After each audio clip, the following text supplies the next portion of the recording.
Hello everyone, YouTube channel Rajni Agrawal में आप सभी का स्वागत करती हूँ। आज प्रस्तुत हूँ डायरी के पन्ने का भाग 3 लेकर। इसमें आगे देखते हैं। अब लेखिका रहने वाली जगह की आगे जानकारी देते हुए कहती हैं कि बाहर का दरवाज़ा ऑफिस का प्रवेश द्वार है।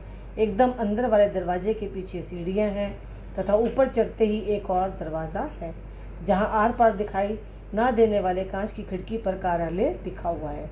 यही खुला हवादार फ्रंट ऑफिस है जहाँ तिजोरी, अलमारी और स्टेशनरी की अलमारी के पीछे गलियारे में पीछे बैक ऑफिस है जहाँ अंधियारा व दम घोटू वातावरण है।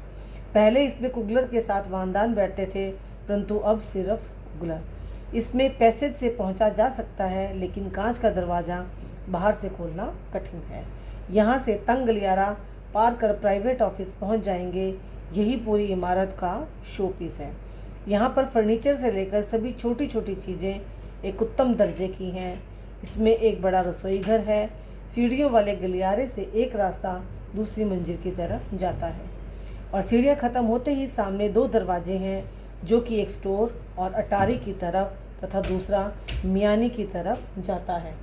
घर के सामने से एक परंपरागत डच डिज़ाइन की सीढ़ी और बेहद घुमावदार सीढ़ी है जो गली की तरफ जाती है। लेख आगे बताती हैं कि सीढ़ियों के ऊपर की जगह से दाईं तरफ घर के पीछे से लेखिका बेटा आगे बताते हुए कहती कि सीढ़ियों के ऊपर की जगह से दाईं तरफ घर के पीछे से रास्ता हमारी गुप्त एनेक्सी की तरफ जाता है। इस मरमैले दरवाजे के पीछे इतने कमरों के होने की कोई कल्पना भी नहीं कर सकता। दरवाजे के आगे बस एक पायदान पार करते ही अंदर जाने पर सीढ़ियाँ ऊपर जाकर बाईं तरफ के तंग रास्ते से एक बड़े कमरे में खुलती है। यह फ्रैंक परिवार के ड्राइंग रूम के काम आता है। सीढ़ियों के दाईं तरफ गुसलखाना तथा बिना खिड़कियों वाला एक कमरा है। ये सभी एक दूसरे के नज़दीक हैं।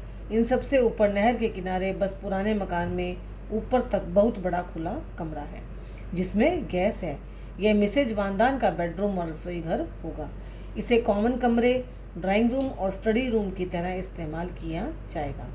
एक छोटा सा कमरा पीटर के बेडरूम का कार्य करेगा और इमारत के सामने की तरह यहाँ भी अटारी और मियानी है।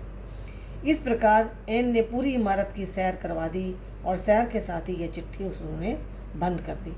अगला पत्र उन्होंने लिखा किट्टी को 10 जुलाई 1942 को, और इसमें वो लिखती हैं कि मेरी बात पूरी नहीं हुई थी।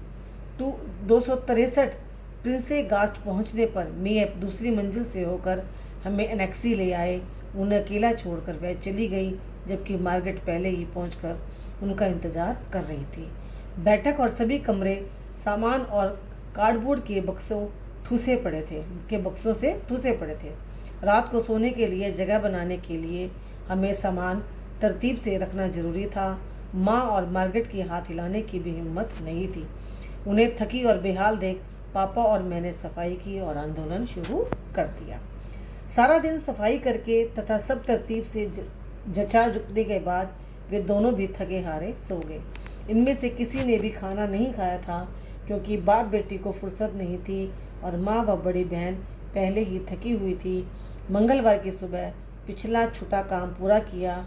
बैप और मेयप राशन कूपनों से शॉपिंग करने गए तथा पापा ने ब्लैकआउट पर्दे लगाए।